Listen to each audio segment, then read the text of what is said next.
Je suis allé en Iran, dans un cadre culturel. Je suis dans un pays, la France, Nicolas Sarkozy vient d'être élu président de la République, nous dit ce sera la bombe iranienne ou le bombardement de l'Iran. Je suis contre une intervention de mon pays dans ce pays. Je veux au moins aller voir ce qui s'y passe.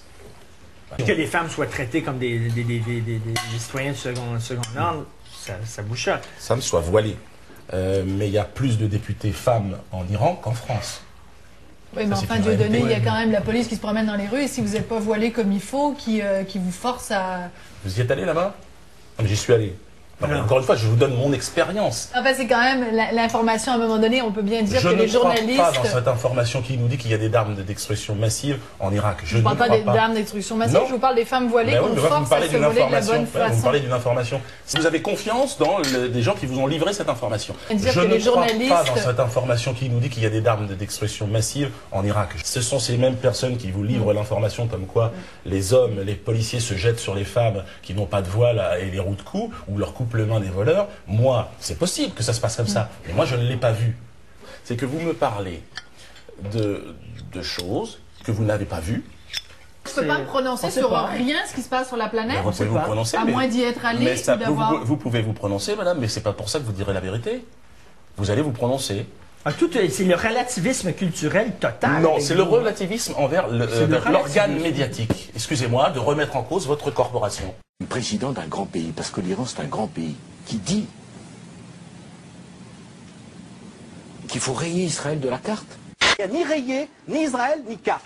Quand il dit qu'il faut rayer Israël de la carte, je pense qu'il est sincère. Mais non, il n'a pas dit ça justement. Vous voyez, alors, effacer. Non, il n'a pas dit. Il n'a pas dit. Alors bon, vous voulez qu'on parle de ça tout de suite? Oui, on va le tout à faire. fait. Il a fait une citation de Khomeini en disant l'imam a dit que le régime occupant Jérusalem devrait disparaître de la page du temps.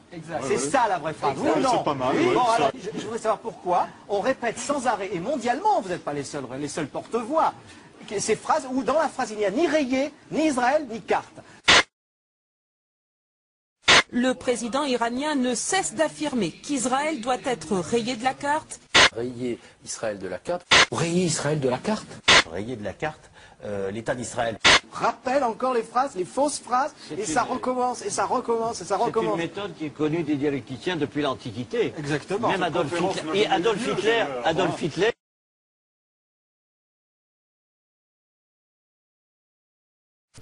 Le président de l'Iran veut bombarder et veut détruire et annihiler Israël.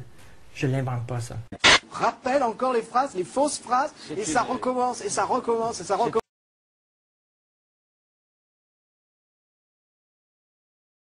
N'oubliez pas l'histoire récente parce que c'est celle-ci qui va vous revenir dans la figure.